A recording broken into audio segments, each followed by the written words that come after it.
존경하고 사랑하는 우리 구독자 여러분 반갑습니다. 여러분의 천만 라디오 천회장입니다. 또 이제 오후 시간을 맞이해서 또 여러분들에게 유익하고 즐거운 이야기들을 한번 전달할까 하는데 삼성전자 이야기도 많이 하지만은 그에 나름대로 좀 유익한 그런 이야기도 있어요. 투자에 관련된. 왜냐면 꼭 저는 여러분에게 뭐 삼성전자를 뭐 투자를 강요하는 건 아니야, 여러분. 강요하는 건 아닙니다. 이 삼성전자 투자가 이게 쉬운 게 아니에요. 절대 쉬운 게 아닙니다. 상당히 어렵습니다. 잠시 오전에 잠깐 도서관 가서 공부 좀 하고 와가지고 이제 오후에 잠깐 쉬었다가 다시 한번 여러분들과 또 한번 소통의 시간을 가지니까 여러분들 편하게 들어주시면 됩니다. 천 회장은 뭐 게으를 시간이 없어요. 없어. 옆에서 뭐 좀 누가 닥달하는 사람이 있습니다. 게으르면은 뭐라 하니까. 저 또한 뭐 인간인지라 약간 우유부단해요. 우유부단하고 어떤 때 나약할 때도 있어요. 그래서 옆에 누가 채찍질을 해주면은 또 열심히 해야 합니다. 다 누구나 마찬가지야. 동기부여를 해주는 분이 있죠.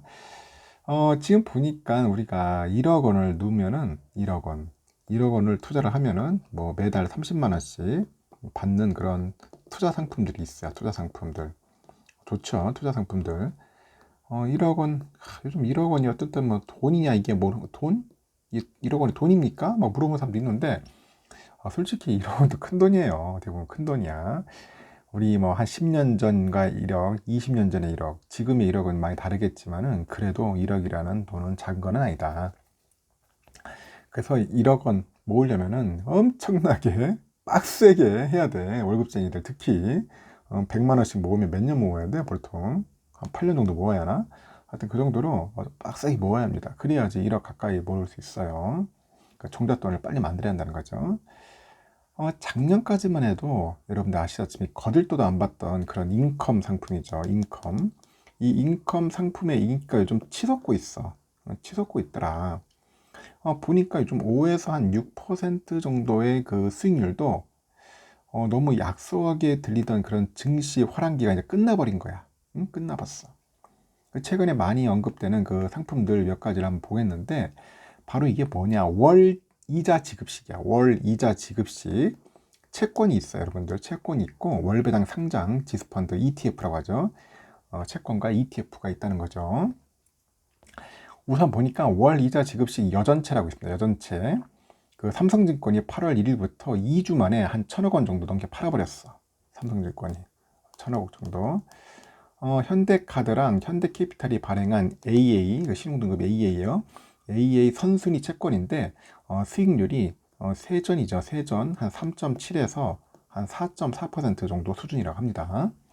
예를 들어서 이미 완판된 1년 만기의 현대카드 852 이 채권을 1억 원어치 샀다. 샀으면은 다음 달부터 1년 동안 매월 세후예요. 세전이 아니라 30만 원의 이자를 받는 거야. 30만 이자를 받아. 따박따박. 그러면 삼성증권 그 앱으로 단돈 몇천 원 소액 투자도 가능해. 1년 만기 채권은 이미 완판됐는데 1.5에서 한 3년 만기 정도, 한 1년 6개월이겠죠. 그 1년 6개월, 3년 만기의 다른 채권들은 앞으로도 계속 판매한다고 하네요. 보니까 관심 있는 분들은 한번 해보세요. 여기서 이제 궁금한 게 있을 거야. 여전채가 뭡니까? 여전채. 이게 뭐냐? 이게 신용카드사나 뭐 리스사, 할부금융기업, 그리고 신기술 사업금융법. 여기서 하여튼 이런 기업들이 있어요. 이런 기업들이 여신 전문 금융업종이죠. 여신 전문 금융업종에 속하는 회사가 발행하는 채권이야. 여신 전문 금융업종, 그래서 여전채라는 약자로. 그래서 국공채뿐 아니라 일반 회사채보다도 금리가 높은 경향이 있습니다. 우량이죠. 우량 기업이 발행한 채권이라면은 안정성도 높은 편이다. 그래서 여러분 아시다시피 1억 원을 월 30만 원씩 받는 거겠죠. 수익률로 따지면은 월 몇 프로예요? 0.3%야. 0.3%라서 높지는 않지만은 그래도 여러분들 안정적으로 따박따박 이자를 받는다는 점에서 아주 매력 덩어리라는 거지. 특히 이미 은퇴했더라면은 자산도 지키고 현금 흐름을 창출할 수 있는 그런 좋은 점도 있어요. 당장 현금이 급하지 않다. 그러면은 월 지급식이 아닌 일반적인 뭐 채권 투자도 뭐 추천한다고 하는데, 일단 과거의 채권 투자는 억 단위로 거래되는 탓에 개인 투자자들이 접근하기가 어려웠어요. 하지만 요즘은 그 증권사가 국채를 사가지고 수천, 수만 원으로 쪼개가지고 개인 투자자들한테 파는 거야. 그 우리나라 그 국채뿐 아니라 뭐 미국 국채, 브라질 국채, 애플과 아마존 회사채까지 투자할 수가 있어요. 삼성, 뭐 KB, NH, 미래에셋 같은 그런 대형 그런 증권사, HTS나 뭐 MTS에 손쉽게 투자할 수가 있는 거야. 수익률은 한 3에서 한 4% 정도 됩니다. 실제로 올해 증시가 침체되면서 연초부터 8월 12일까지 개인 투자자들의 채권 투자가 늘었다는 그런 사실이 있어요.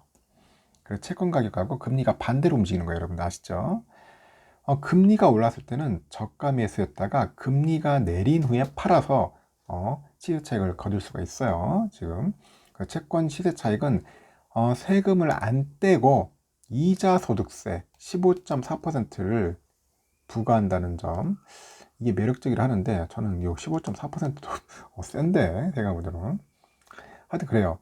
세전 수익률이 은행 예금보다는 덜 떼간다. 그래서 채권 투자하시는 분들도 꽤 있다는 거죠.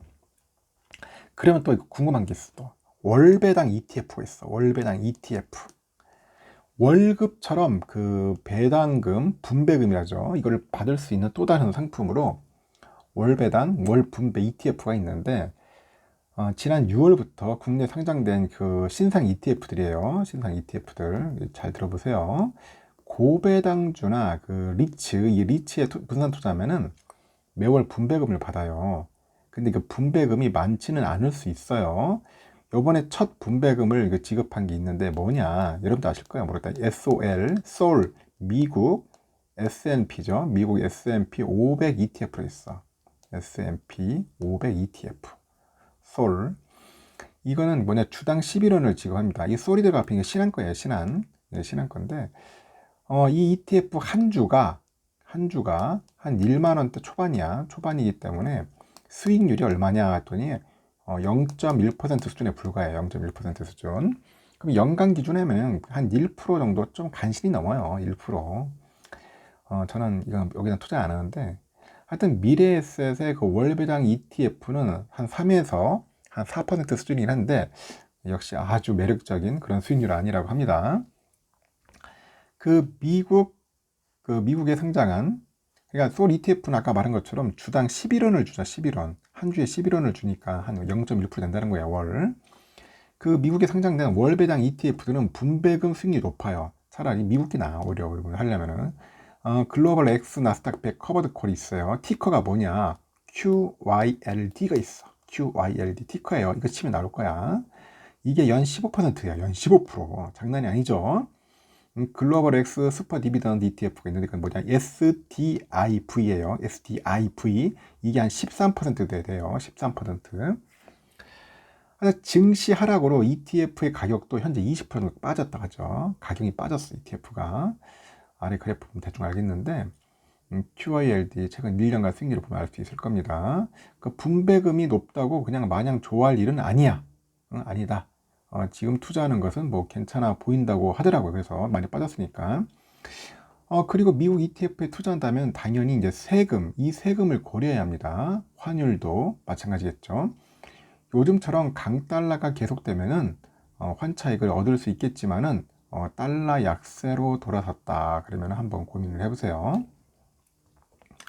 하여튼 결론은 월배당 ETF는 분배금만 노리고 투자할 상품은 아니라는 겁니다. 절대로 분배금만 노리면 안 돼요. 하여튼 ETF 가격 자체가 떨어질 수 있다는 사실 명심해야 돼요. 배당은 좋은데 ETF가 가격 확 떨어지면 의미 없잖아. 그렇죠? 그래서 하여튼 ETF를 통해서 자동 분산 투자가 된다는 점은 뭐 장점이다. 뭐 그런 이야기가 있어요. 세금 아끼는 팁도 있는데 첫 번째, 국내 월배당 ETF에 투자한다면은 그 분배금의 배당 소득세 15.4%가 이제 부과가 됩니다. 그 해외 주식형 ETF라면 매매 차익이 돼서도 15.4%가 부과돼. 해외 주식형 ETF는. 하여튼 연금 계좌로 투자하는 쪽이 훨씬 이득이다. 연금 계좌로 투자하는 게 훨씬, 여러분들 항상 연금 계좌로 투자하는, 연금 계좌 만들어랍니다. 연금 계좌로 투자하면은 배당 소득세가 이연이 돼요. 이연되고 55세 이후 연금을 수령할 때 55세 이후로 수령할 때 3.3에서 5.5%의 연금 소득세만 떼어가는 거죠. 그래서 제가 항상 하는 게 연금 계좌를 만들으라는 거예요. 연금 계좌. 또 미국에 상장된 그 월배당 ETF에 투자할 경우에는 당연히 연금 계좌로 투자할 수는 없어. 미국은 안 돼. 그 세제 혜택 없이 꼼짝없이 이제 세금을 내야 한다는 그런 의미입니다. 그래서 미국 ETF는 수익 250만 원까지는 영원이에요. 250만 원 수익까지 영원인데 250만 원이 초과한 그 나머지 금액, 예를 들어서 500만 원 수익이었어. 그럼 여기 250만 원에 대해서는 이제 공제하겠죠. 그럼 250에 대한 22% 양도소득세가 붙고 그 분배금에 대한 또 배당소득세 한 15.4%가 또 이제 추가되는 겁니다. 또 이제 월 지급식 주가 연계 증권이 있어요. ELS라고 합니다. ELS 주가 연계 증권. 최소 가입 금액은 보통 100만 원이고 기초자산의 가격 예상 범위 안에서 움직일 경우 매월 0.75%의 수익을 이제 지급받습니다. 그럼 1억 원을 투자했으면은 한 75만 원씩 받게 되는 거야. 투자했으면 75만 원 정도 받는다. 그래서 삼성증권의 그 월 지급식 채권보다는 아주 쏠쏠하다. ELS도 상당히 세죠. 하지만 대체로 S&P 500 같은 기초지수나 국내 주식 등이 기초자산을 구성하기 때문에 그만큼 또 리스크도 있다는 걸 감안해야겠죠. 시장 변동성이 높을 때 삼성이고 애플이고 다 떨어졌던 기억 여러분들 아시죠? 생생하죠? 또 포털에서 뭐 ELS 파동, 뭐 ELS 사태 이런 거 검색하면은 과거의 투자자들이 흘렸던 피눈물을 확인할 수가 있을 겁니다. 그래서 보통 ELS를 중위험 상품이라고도 오해하는데 완전 고위험입니다. 고위험 상품이에요. 그래서 ELS 역시 증권사를 통해 투자할 수 있는데 상당히 고위험이다. 조심해야 한다. 뭐 그런 이야기를 꼭 드리고 싶습니다. 이렇게 여러 가지 월 배당을 받을 수 있는 이런 상품들이 있다는 겁니다. 참고하시길 바라겠습니다.